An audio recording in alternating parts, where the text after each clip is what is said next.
So, a warm welcome to everyone here this evening, and welcome to all those joining us live online.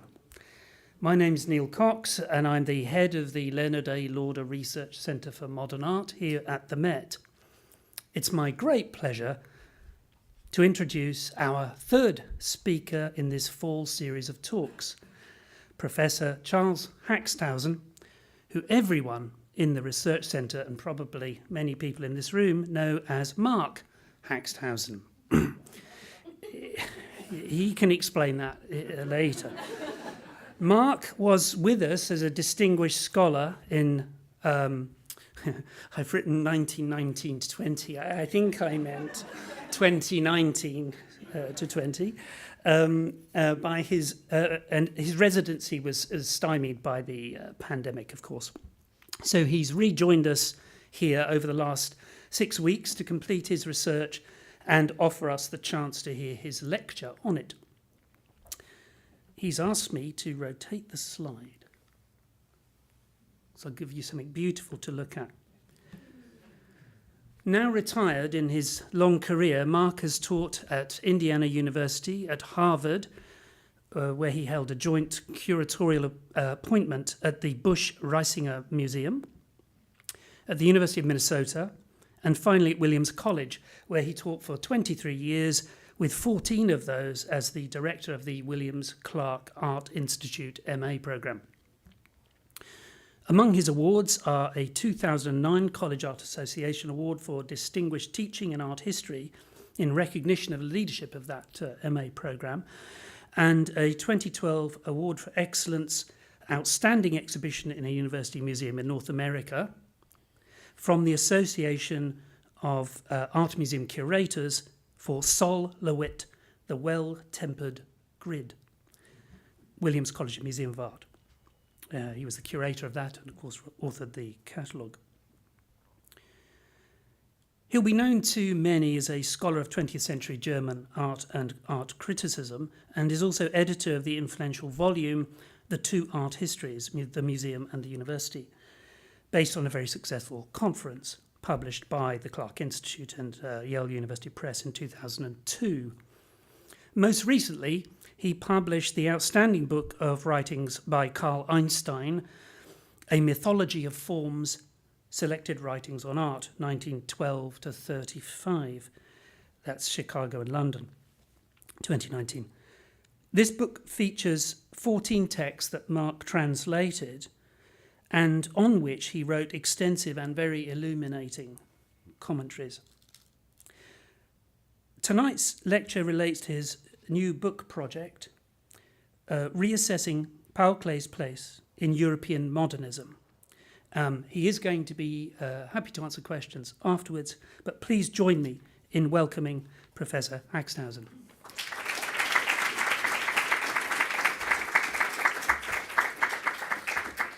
Thank you very much, Neil, and begin by thanking Neil for inviting me back to give the lecture that was canceled because of the pandemic. And it's been the 6 weeks here under his leadership have been really marvelous and wonderful. I've enjoyed getting to know Neil better and also getting to know our four fellows. I'd also like to thank Stephanie D'Alessandro, who was head of the Research Center when I first came. And tonight's topic actually grew out of conversations that we had in the spring of 2020. So she was really instrumental in pushing my research in this project. I'd also like to thank Eva Wiedeker-Sladacek, who was the archivist and librarian at the Zentrum Paul Klee in Bern, who provided me with an Excel spreadsheet of all of Klee's works and techniques, on which I relied very heavily in this lecture. You'll hear some very precise numbers, which I could not have done going through 9 volumes of the Catalogue Raisonné. So anyway, thanks to her.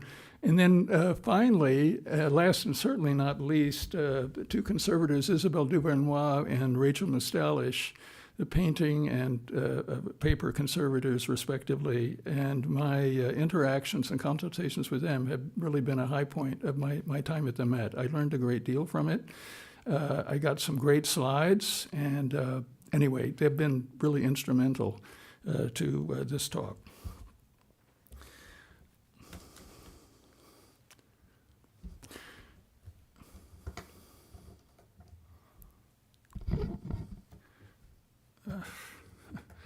Among the rich Paul Klee holdings of the Rosengart collection in Lucerne, Switzerland, is this work, Castle of the Believers, from 1924.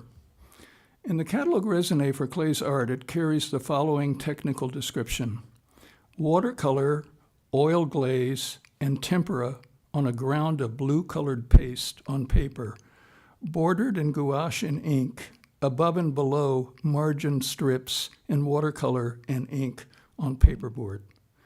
Watercolor, oil, tempera, gouache, colored paste, and ink. This work must be unsurpassed in Klee's oeuvre for an agglomeration of mediums in a single work. Yet it's typical of a defining feature of his art, virtually from his beginnings up to his death in 1940, a continual exploration of varying and unconventional combinations of materials. Lothar Schreier, who from 1921 to 1924 served as head of the workshop for stagecraft at the Bauhaus in Weimar, recalled the vivid impression Klee's studio there made on him. Here I was again in the magic kitchen. Certainly our entire Bauhaus in Weimar was a laboratory, but this was truly the magic kitchen. There was a strong scent of an agreeable mixture of coffee, tobacco, glue, oil paint, fine French varnishes, lacquer, solvents, and mysterious mixtures. Near the wash basin, lined up in a row on various small tables, were boxes of paints, palettes, tubes, little pots of color, glue mixtures, gesso mixtures, and mysterious pastes, spirit stoves, long and short brushes with thick and thin bristles or hairs, spatulas of all kinds, burins, etching needles, drawing pins, small knives, tweezers, and in addition, strips of linen, canvas, Japan and wove papers, smooth cardboard, inks, small pieces of canvas, grounded and ungrounded, everything seemingly random, yet within reach in the order which the pictures required them. To be sure, Klee was by no means alone among his contemporaries in exploring innovative technical practices. At present, you can see some historic examples here in the Met exhibition, Cubism in the Trompe-l'œil Tradition, where we encounter works by Braque, Gris, and Picasso incorporating printed oilcloth, newspaper, patterned wallpaper, musical scores, sand, and printed labels of various kinds. They paved the way for Kurt Schwitters, the Berlin Dadaists, the Russian constructivists, among others, and opened the way for radical technical experimentation and innovation by other artists. Klee, too, should be part of this story, and yet up to now he has not been. Even in the vast literature on Klee, this distinctive, fundamental aspect of his art has never been adequately examined, either in exhibitions or scholarship. This may be because his mediums were mostly traditional ones: oil, watercolor, gouache, tempera, and in the 1930s, pastel. Only his use of colored paste in his later years departs from conventional mediums. The magic, to adopt Schreier's language, lies in what he did with them. More unusual was his choice of supports and his treatment of them. Linen canvas has no privileged place in Klee's pictorial practice. His supports include glass, over 60 works, muslin, gauze, cotton, burlap, silk, damask, batiste, cardboard, brown wrapping paper, newspaper, stationery, and wove laid in Japan fine art papers. To offer an adequate overview of this topic in the span of 40 or so minutes would be impossible. Indeed, the more time I have spent researching this, creating synoptic tables of Klee's various combinations of materials and mediums, the more daunting such a task appears, because he produced such a vast spectrum of combinations. What I'll do this evening is give a small sampling of the variety within Klee's technical practice, discussing a few selected works, the majority of which are in the Metz Berggrund collection. In conclusion, I'll offer some thoughts as to what the implications of this technical practice might be for art historical method. In 1911, Klee began keeping a running catalog. Sorry, I forgot to hit this. This is the slide of the catalog of the Berggrund collection done by Sabina Rewald. In 1911, Klee began keeping a running catalog of his production in which he recorded his materials with varying degrees of specificity and completeness. This is the last page from his catalog for the year 1916. You see 4 columns, from left to right, the catalog number of the work, its title, medium, and support. Klee almost always identified the maker of the paper and sometimes, as applicable, its characteristics, such as thin or grainy or old or even bad. Here I have highlighted in red the make of various papers on this page from top to bottom: Italian Ang, French Ang, thin Fabriano, Ang d'Arche, and at the very bottom, a page of note paper torn from a small notebook. There are 11 watercolors listed on this page. 5 of those highlighted here are on plaster grounds, Gips or Gipsgrund in German, which Klee began to use with watercolor in 1914. In these cases, his entry isn't complete. He doesn't record that all are on fabric supports, linen for 4 of them, or in this case, cotton cloth. In the mid-teens, shortly after he began to embrace color in his art, Klee became very fond of doing watercolors on fabric, primed with gesso or plaster, as is the case here. One surmises it was in the interest of creating textural interest. This isn't canvas mounted on a stretcher, but irregularly cut pieces of cloth attached to a light paperboard mat with the ragged edges visible. This page also includes a sculpture made of plaster, outlined in purple here, and an oil painting on unspecified paper grounded with oil paint.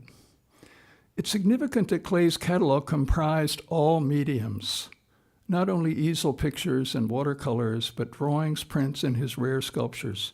For him, there was no hierarchy of mediums. The unusual treatment and combination of materials is only part of the story. There's also the matter of process. Klee's catalog rarely provides information on that. Yet there are a few instances in which he recorded the steps in the creation of a particular work. One of them is, for this one, Refuge from 1930 in the collection of the Norton Simon Museum. Above you see how he recorded the technique in his oeuvre catalog, simply as oil and watercolor on paperboard mounted on a stretcher with an original strip frame. The catalog raisonné, in contrast, is comprehensive as to the categories of material components of a work. Paper, for example, but not what kind of paper or make of paper, while omitting information often contained in Klee's own catalog. In this instance, his description omitted tempera as well as the plaster-coated ground of gauze. His notes on the verso of the work record 9 stages in its creation, which you can read here on this slide. We can be sure that hundreds of other Klees had an equally complex genesis. The process that went into this painting called to mind an anecdote related to me by the late Katie Bürgi, who with her husband Rolf had been a close personal friend of Klee and a major collector of his work. When as a graduate student I visited her home outside of Bern to view her collection, she recalled a comment Klee made about this astonishing work. The letter picture. The German is Buchstabenbild, letters as in letters of the alphabet. Here he has applied a sheet of paper over a complex multi-layered construction of pasted papers mounted on cardboard and nailed it to a wooden frame. They'll never guess how I made this one, he told her.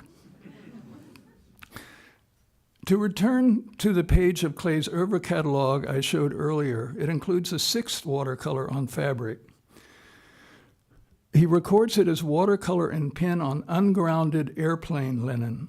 This was not normal linen, but the denser linen used on the fuselage and wings of German warplanes, as you see here.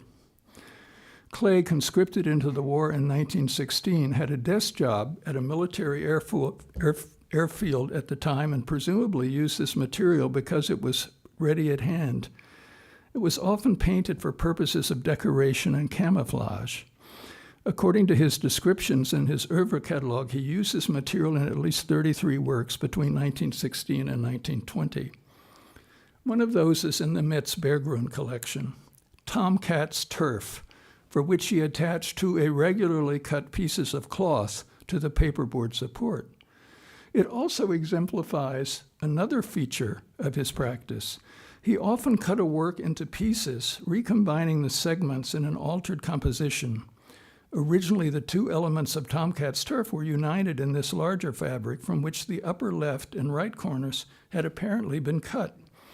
The section outlined in the lower left became a separate work. There are 2 other examples of this practice in the Metz Berggruen collection.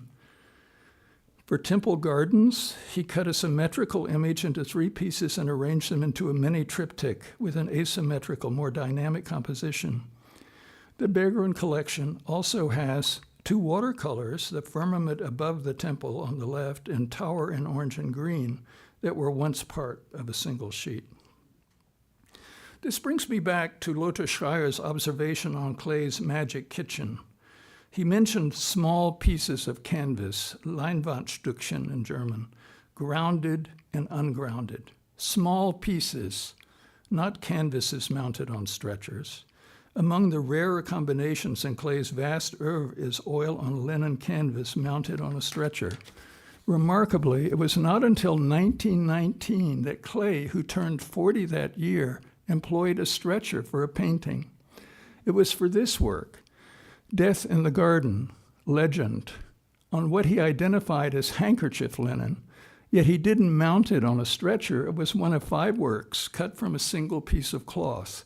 He then mounted on paperboard and nailed the paperboard to a stretcher. He didn't record a work with a stretcher again until 1924, 5 years later. Not until 1929, in Klee's 50th year, did stretchers become common for his works with fabric supports. Moreover, through 1924, when Schreier left the Bauhaus, those small pieces were more often either gauze or muslin, 68 works, than linen canvas, 42. In the years 1916 to 1919, the most common fabric was airplane linen, always in small cut pieces mounted usually on paperboard.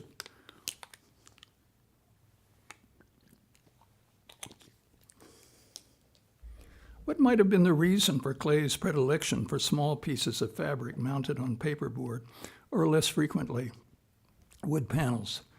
One may have been his proclivity for working in an open-ended way and then cutting out elements and recombining or augmenting them to make a composition.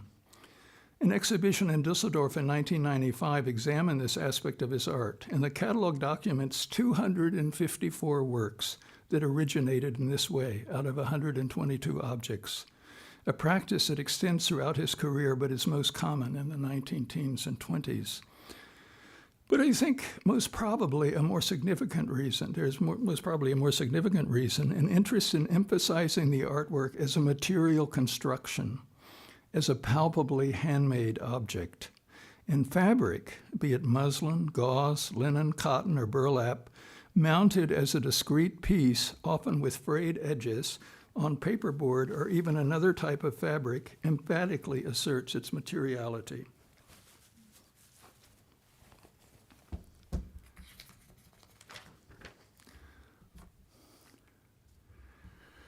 Here, from the Berggruen collection, is an example of a figurative work, a tiny one measuring a little over 9 by 8 inches, that emphatically asserts its status as a handmade object. Klee's title is usually translated as Small Portrait of a Girl in Yellow. In German, that would be Kleines Bildnis eines Mädchen in Gelb. But the German title is Kleines Mädchenbildnis in Gelb, which literally translated would be Small Girl Portrait in Yellow, subtly shifting the referent from the portrait of the girl to the type of object. The work's physical appearance reinforces that sense, as you can see here. It is so clearly a handmade object, not only with its vibrant staccato touches of oil paint and its primitively rendered image, with the visible tacks along the periphery of the canvas and the gap that isolates the canvas from the frame. And look at the crudeness of the homemade frame, with its seemingly random nail holes suggesting a recycled piece of wood, so thick it could be seen as a wooden box containing a painting. One of the ways in which Klee asserted the materiality of his works was through the use of plaster. He employed it in around 200 works and in a variety of ways. In roughly 60% of these, watercolor was the sole medium, and plaster endows these works with a physical body and pronounced textural dimension not inherent in the medium itself. Plaster is almost never an inert element for Klee, a neutral surface for the application of color. It is an active element in the creation of artistic form and the generation of visual interest.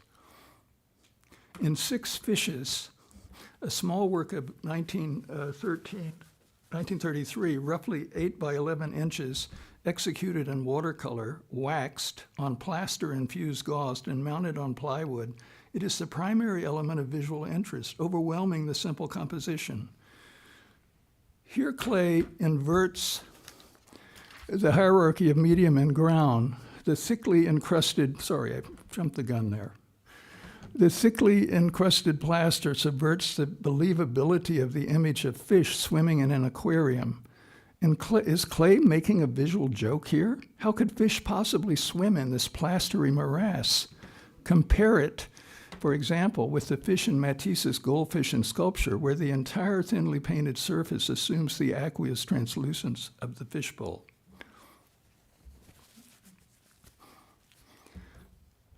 Stricken City, a work in oil on canvas from 1936, shows another way in which Klee inverts the conventional relationship between medium and ground. He incised his composition into the fresh, unpigmented plaster ground, and only then did he add a thin wash of brown oil color, probably going over it with darker shades once it was dry.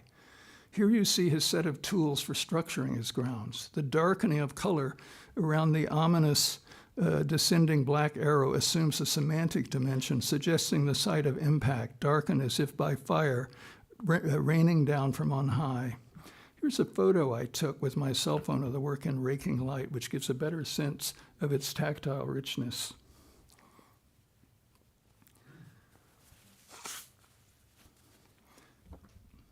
Another example of an incised plaster ground is Early Sorrow of 1938, carved into plaster on burlap, which became a support favored by Klee in the later 1930s. He had used it intermittently in earlier years, but it became his preferred fabric support after 1936. He used it in 139 works in those years, while employing linen canvas in only 21 during that period, and muslin and gauze in only 6 and 21, respectively. One reason for this choice may be that in the 1930s, Klee began working in larger formats, and the coarse weave of burlap helped preserve that assertion of materiality which he had cultivated in earlier works of smaller scale. Here you can see how the fusion of the wet plaster and the fibers of the burlap produced a coarse texture. Over the course of his career, Klee used burlap almost as often as he used linen canvas, 186 times according to the catalog raisonné. It's a poor material from a conservation viewpoint, and one wonders why Klee, who had such a profound knowledge and experience of the technical aspects of painting, would have favored it. I'll return to this question later.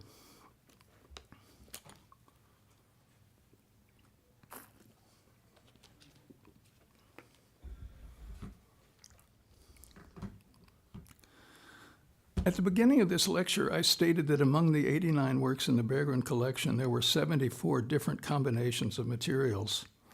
This takes into account different choices of support, including the kind of paper and the painted borders of many of the watercolors.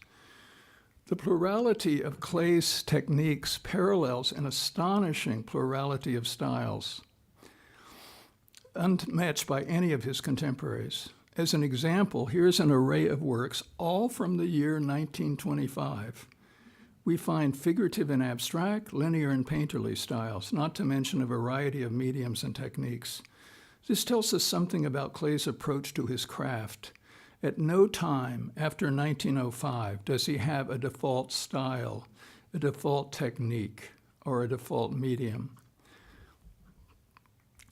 In an insufficiently known paper, the late Yale art historian George Kubler offered a radically expanded redefinition of style that encompassed every aspect of an artwork that was the result of choice, including subject matter, medium, and technique. A style he proposed was constituted from, I quote, synchronous choices among synonymous possibilities, an abstruse formulation to be sure. I found it helpful to think of it like a restaurant menu. The synchronous choices are all the dishes available at a given time on a particular menu. The synonymous possibilities are all the dishes within a specific category, soups, appetizers, entrees, etc. One can compose a wide range of different dishes or different meals by how one combines particular items out of each category. Klee approached painting in this way. For him, form, medium, and technique represent different categories of the menu, and the range of his choices and their possible combinations is extraordinary. Here I think Schreier's metaphor of the magic kitchen is particularly apt. Klee differs from most other artists in treating formal vocabulary, technique, and medium in their combinations as always variable. Certainly there are patterns to his choices in any given year, but those patterns fall within an exceptionally broad and variegated latitude. Given the extraordinary variety in Klee's handling of his materials and his plurality of styles, it would seem a hopeless endeavor to find a common denominator in his practice. Nevertheless, I think I have found one that works a good part of the time. There is often an inverse relationship between the respective qualities of pictorial structure and material structure. Where the one is simple, the other tends toward complexity. Where he was working with simple schematic forms, he tended to create visual interest with a complex material structure. Where the formal structure was complex and intricate, he tended to favor texturally inconspicuous grounds. Let's look at some examples.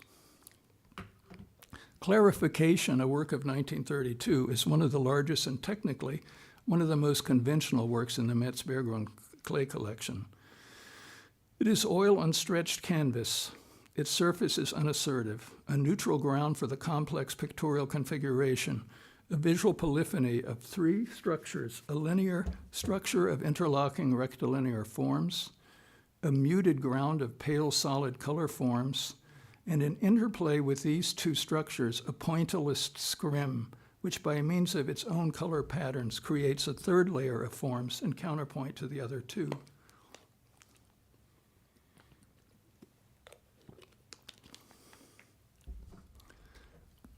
Oops. Here is an example of the opposite type, is a watercolor from the following year, 1933, in which texture is dominant and the formal apparatus is simple in the extreme. It is titled Time, Die Zeit, and is roughly 8.5 by 10 inches. Here the visual interest lies overwhelmingly in the material structure. It's one of Klee's rare collages, in this case 4 layers of gauze infused with plaster, their weave patterns moving in contrasting directions.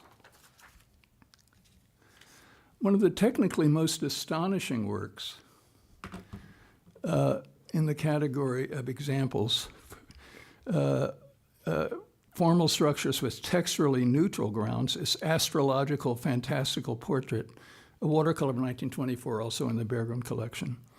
In his Urba catalog, Klee described this as pinselzeichnerisch, like a drawing executed with a brush on Eng paper on a black ground of colored paste.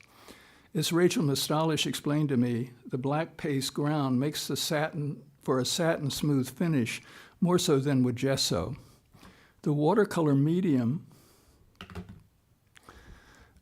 is in this instance obviously very dry to allow for this kind of precision, executed with fine brushes such as you see here alongside Klee's watercolor box, building up an intricate structure of hatchings and cross-hatchings. Here the ground of the sheet is extremely smooth so as not to compete. The focus is on the labor-intensive figuration itself, which has the graphic density of an Albrecht Dürer engraving. Another work in this category, yet stylistically different, is Bird Wandering Off from 1926. It is one of over 200 works in which Klee employed a spray technique, usually with watercolor, using stencils to construct the design. In this work, the entire sheet is created out of fine mists and veils of color, producing a surface of exquisite delicacy and nuance. In this detail, you can see how complex this work is with overlapping stencils and multiple layers. Only the foliage and the head of the bird are painted with a brush. Looking at this work in the lab yesterday, I was awed by the complexity of these porous layers of fine spray.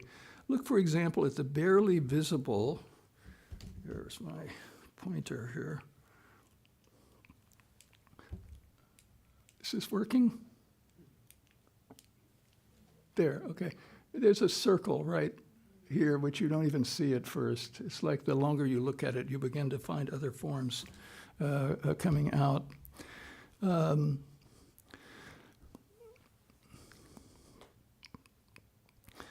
Another work in this category, oh, sorry, okay. And also this wonderful crepuscular color around the foliage up there. I wish that Klee had made a list of his procedure for this one like he did for Refuge. It just it would seem impossible to reconstruct the genesis of a work like this.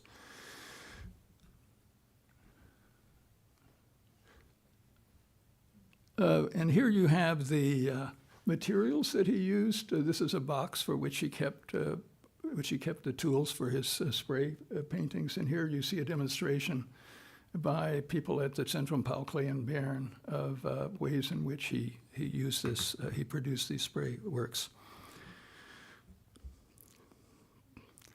Turning now to works with more schematic forms, but with richly textured grounds, the Metzbergen collection has a splendid example, a personal favorite, Mural from the Temple of Longing Thither, a work of 1922, executed in watercolor, with drawing traced in black oil paint on plaster-infused gauze mounted on paperboard. The title, inscribed on the lower right, tells us this work is not a picture of a mural, it is a mural. This is a patently ludicrous claim. This mural is only 10 3/8 by 14 1/4 inches in size, a mural you could hold in your hand. And it's obviously not executed on a wall, but what is conspicuously a piece of fabric, which with its textured plaster surface evokes a fresco. In this detail, you can see the tactile surface created by the free application of plaster with areas in which the loose weave gauze is clearly visible. Klee's predilection for loose weave fabrics like muslin or gauze, coated with plaster or less often with gesso, serves to emphasize the artwork's materiality. Mural is executed in a technique that Klee developed in 1919 and used intermittently for the rest of his career. A draftsman by natural disposition, he strove to find a means of working in which line and color preserved their respective independence, exercising different functions in the composition. Line should not be a passive contour to color shapes. Color should not be a mere filler for a linear configuration. In 1919, he developed the oil transfer technique, which is demonstrated here in a series of photographs made by the conservators at Zentrum Paul Klee in Bern. The initial drawing is in pencil and is then a sheet, a second sheet is brought in and a coat of black oil paint is applied to it. For those of you who are old enough to remember carbon paper, it's that principle. And then this is put face down on a third surface. You see a piece of paper, but sometimes fabric, as is the case of the mural. And then it's, with a sharp instrument, he goes over the pencil drawing, sometimes selectively, not always transferring the entire drawing. And then that's transferred to the surface. And then the watercolor, because the oil paint is waterproof, the watercolor can be painted freely over the drawing and then recede. So the drawing remains intact.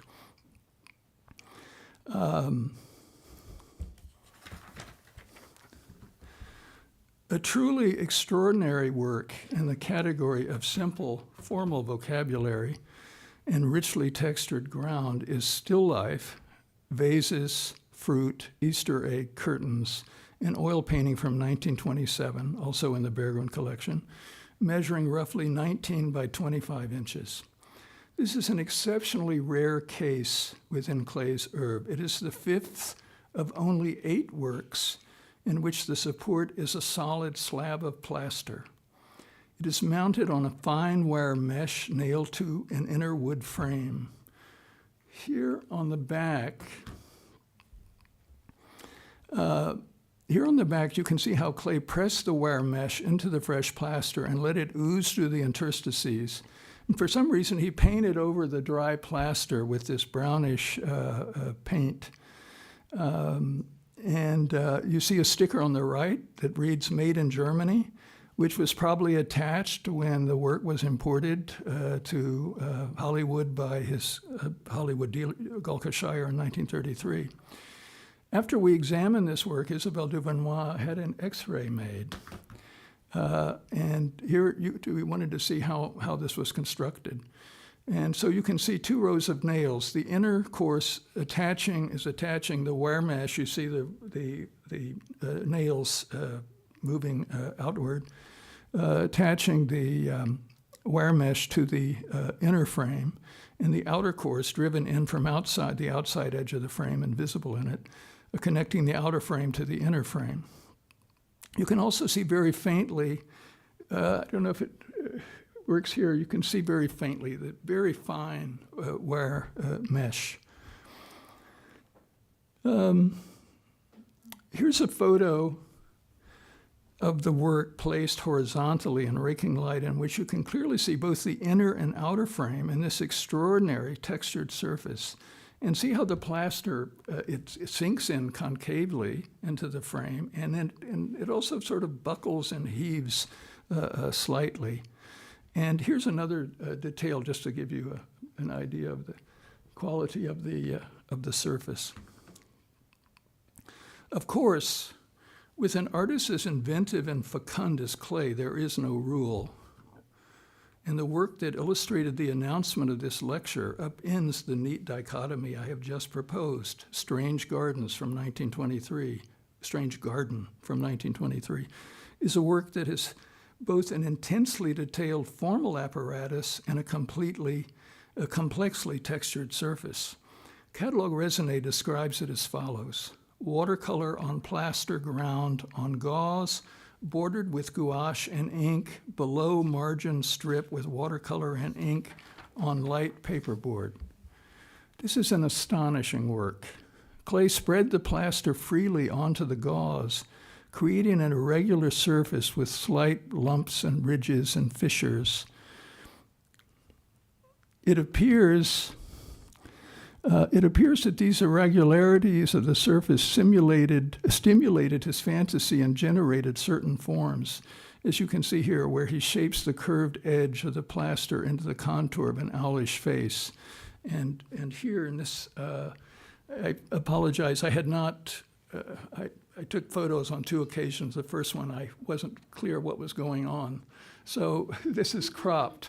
But this face in the lower right, you have there, you can't tell in the slide on the left, which is frontal, but when it's seen in raking light, and this is how he's finding figures in just these sort of arbitrary random shapes made by the plaster. It's like these lips, these pouty lips down in the very lower right. the plaster is protruding there, and so he discovers a pair of lips there. This sort of break in the nose above that. And then the eye that's right on the edge, and this is where I wish my camera had taken in more. That's an actual sort of lump, a circular lump of plaster, and in it he's seen an eye. And you can find this many such cases of this throughout the painting.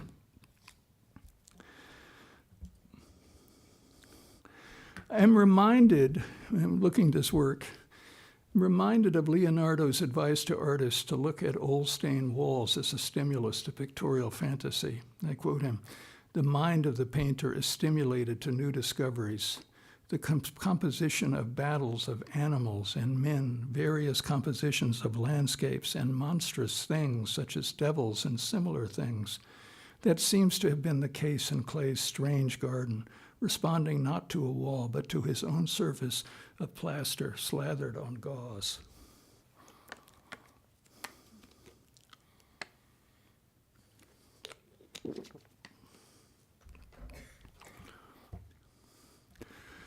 In a number of works, Klee's emphasis on the materiality of the artwork included the thematization of the physical life of artifacts, their duration, alteration, and material decay through time.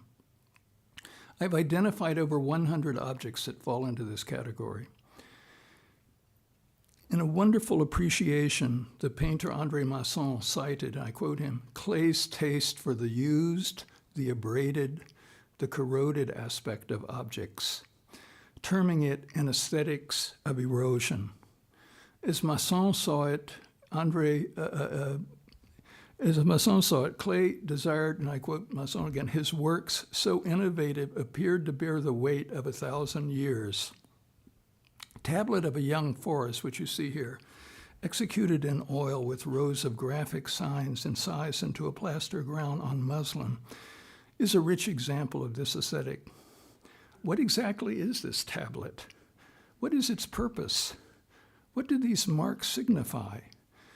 It appears to be some arcane hieroglyphics of the botanical world. It belongs to the category of what I call Klee's fictive artifacts. Beyond their status as real artifacts, they offer themselves as artifacts of a different kind, of some distant, unclear origin. The forest may be young, but this tablet bears the traces of the ravages of time and long exposure to the elements, like an old gravestone." Another example of his aesthetics of erosion, it could also be called a poetics of erosion, is a work from 1933, Weathered Mosaic, likely inspired by Klee's memories of work seen on his 6 trips to Italy. Technically, it's straightforward. Watercolor on Japan paper, toned in brown, presumably to dampen the intensity of the color. There is no image here, just a faint suggestion of a cross. The subject here is the fate of a surface, outliving its intended function and culture and suffering neglect, with a simulation of the effects of time created by cloudy blotches of watercolor suggesting the formation of mold. Recall Klee's watercolor Time, which presented time as layered, in which diachronic processes are presented synchronically. One final example of this type. This is Inscription, a work in ink and watercolor from 1926 in the collection of the Guggenheim Museum. And here we have a parody of some ancient, indecipherable textual fragment in which Klee, with delicately modeled brownish washes, has simulated the effect of aged, discolored paper, complete with foxing that speckles its surface. The inscription remains incomprehensible, indecipherable. What attracts us is the sheet's traces of its survival through time. Its status as an object estranged from its original meaning and function, as it comes down to us primarily as an object of aesthetic pleasure. It is that experience that is thematized here, a common experience of the modern age in which once functional ancient objects have an aesthetic afterlife in a museum or private collection.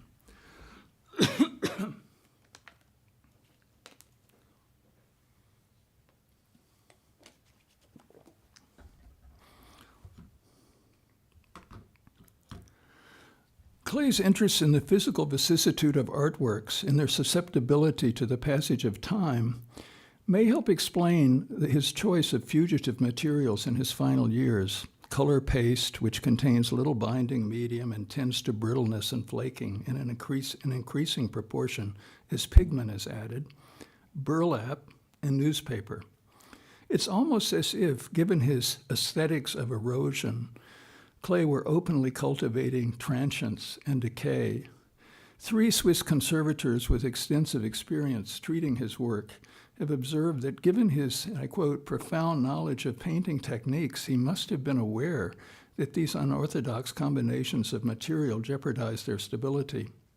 In their view, his later art is defined more by his acceptance of material change than the intention of provoking decay. Klee's use of these unstable materials dates from the last years of his life, when he was suffering from an incurable autoimmune disease, scleroderma, affecting the body's connective tissue. Scleroderma, literally a hardening of the skin and potentially of the organs.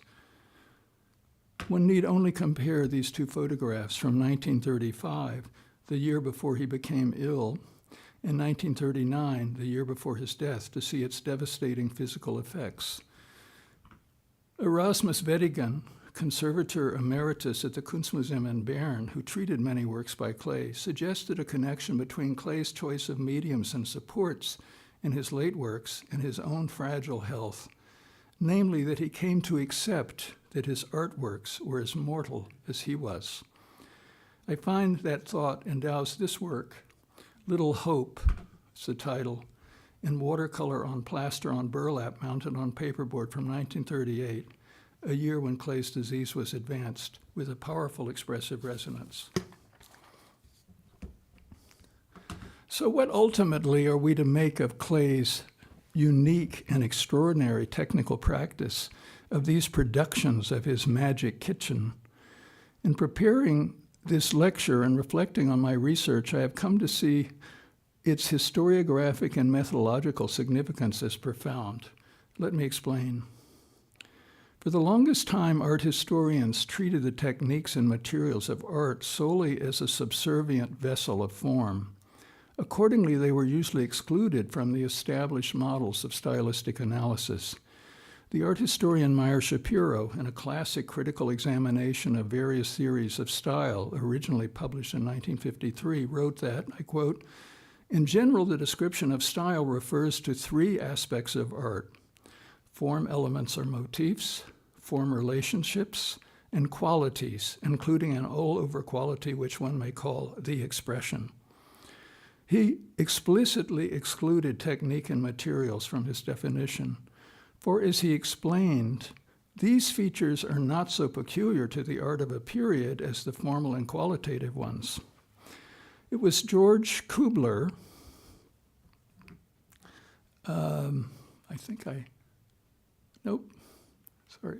It was George Kubler, whom I mentioned earlier, who included both material and technique in his analytical model of style under the term craft. Craft, he wrote, can be articulated as reciprocals of material and technique in varying relations of harmony and tension. These relations will affect all other dimensions of the artwork. Craft, he continues, is therefore like a fundament on which every other aspect of the artwork rests. In the case of Klee, we have seen that this is definitely the case. Indeed, I think an argument could be made that to a large extent it is Klee's inexhaustible penchant for technical experimentation that drove his extreme plurality of style. Going back to the slide I showed earlier of a sample of works from 1925, one can see that each of these works is in a different technique. Could it be that in Klee's case, technique and material are much of the time not the servant of form, but its generator? That form is a byproduct of technique? That it is the subordinate component in this relation?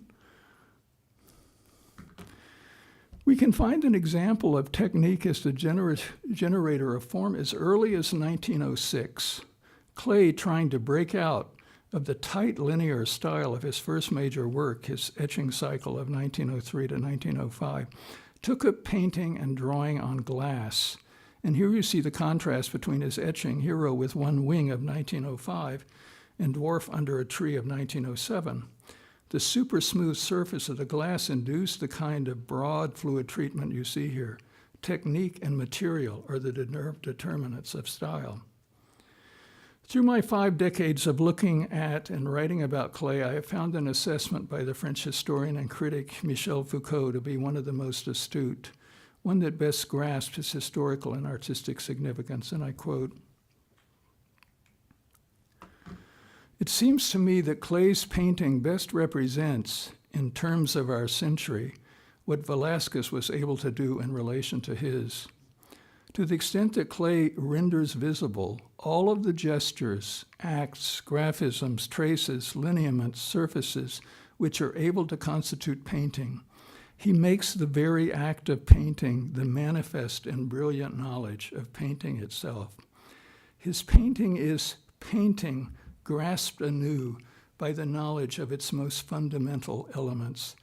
And these elements, apparently the most simple and spontaneous, the very ones that do not appear and that it seems never ought to appear, it is these that Klee distributes over the surface of the painting."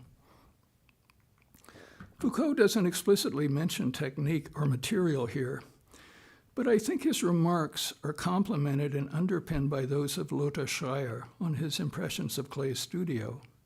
For the fundament, to use Kubler's term, of those gestures, acts, graphisms, traces, lineament, surfaces, was Klee's inventive, resourceful, and ingenious application of those tools and materials in his studio, which Schreier aptly dubbed the magic kitchen. Thank you.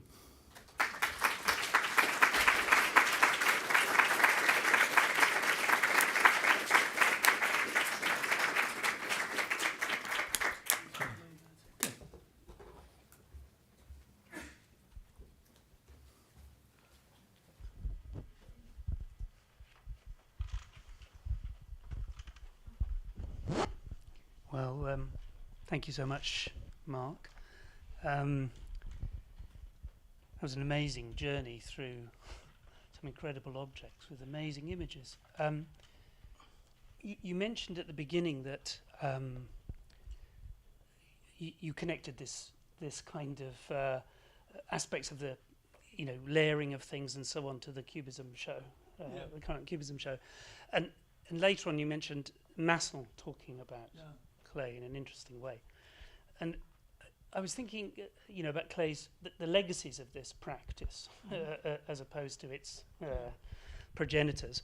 So, to what extent do you think Klee's natural place is in relation to a sort of povera sense of materials, or is it in relation to surrealism and surrealism's, that spontaneous generation of representation, if you like, or of shape through whatever manipulation of whatever materials?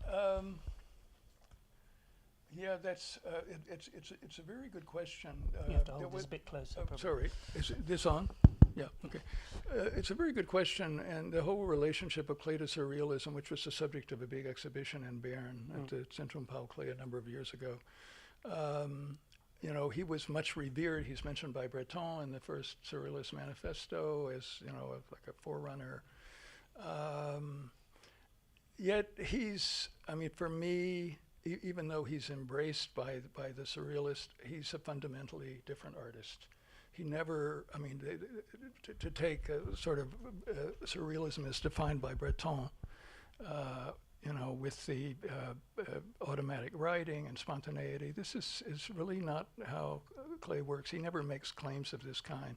He talks always in terms of construction, of putting something down and putting something down next to it. The work is usually open-ended. The oil transfer drawings, like I show there are exceptions, but in many cases they're open-ended. And the relationship is a very interesting one, but I don't see him as a surrealist. I think the Arte Povera and also Art Brut and so forth. I was like, for example, there's a Dubuffet hanging in the galleries, which is using plaster. He really anticipates, and he has not been given credit for this, much of what happens after the war. There's a book which I thought of citing, but because of limitations of time I deleted, but a book by a German art historian, Monika Wagner, called The Material of Art, A Different History of Modernism, which talks about how art history, working so much with photographic images and so forth, has really neglected the material aspect of modern art. And but she focuses, she talks a bit about Turner and Braque and Picasso and Van Gogh and so forth, but she focuses on art since 1960. And I think there's really, and so for her, that it's after the war that this, the stress on material as photography and cinema sort of replace the representational aspects of art. But I think that this material aspect of Klee's art, which is extraordinarily forward-looking, so I would say that there's more of a relationship with that kind of thing than with surrealism. Thank you. Questions? There's one here, I think. So just hang on for the microphone.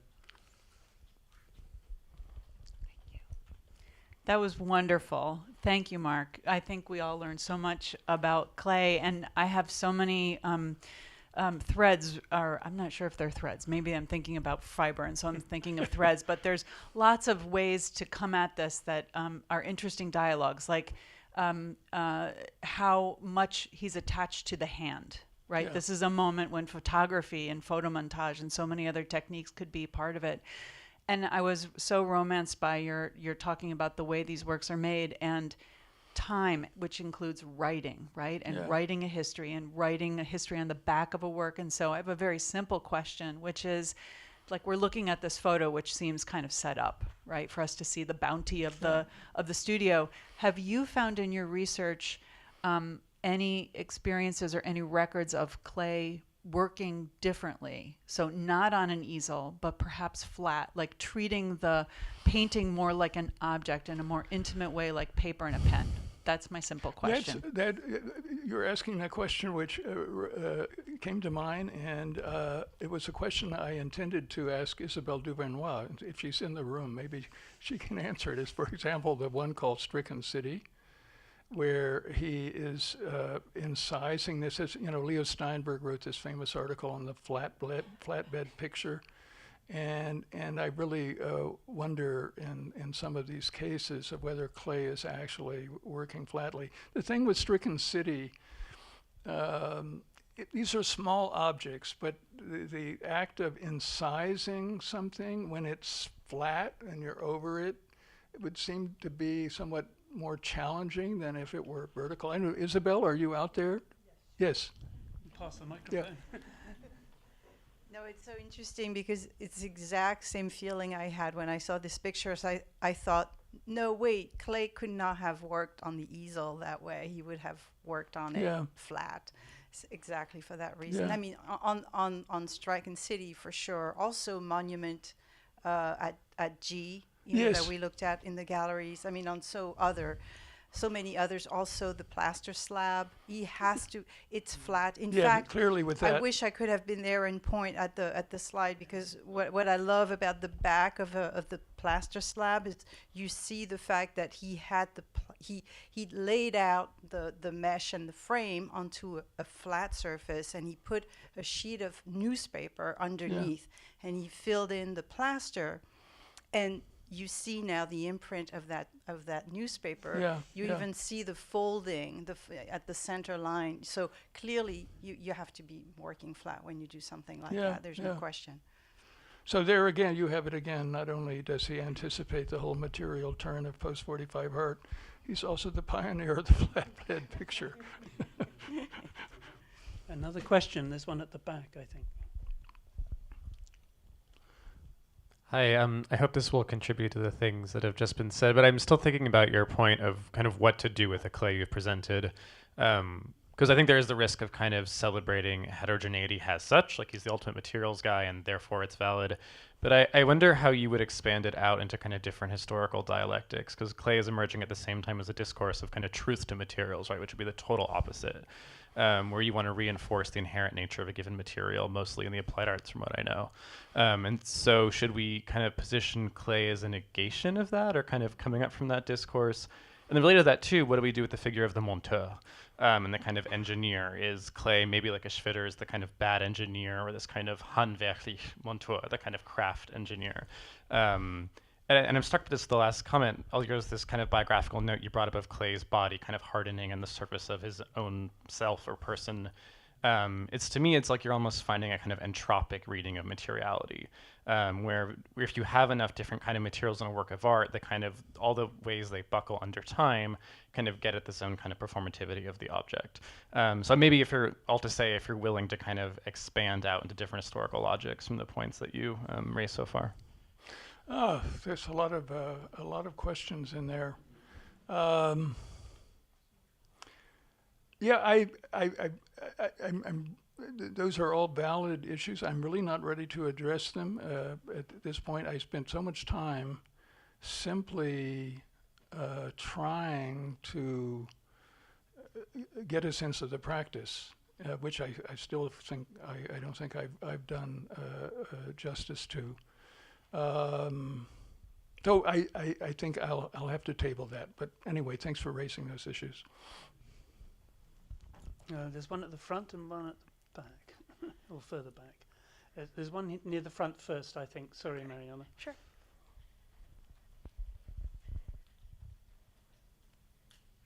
Whose question? Hi, thank you. That was so wonderful. When you first compared the description of one of the clay works as it was given in the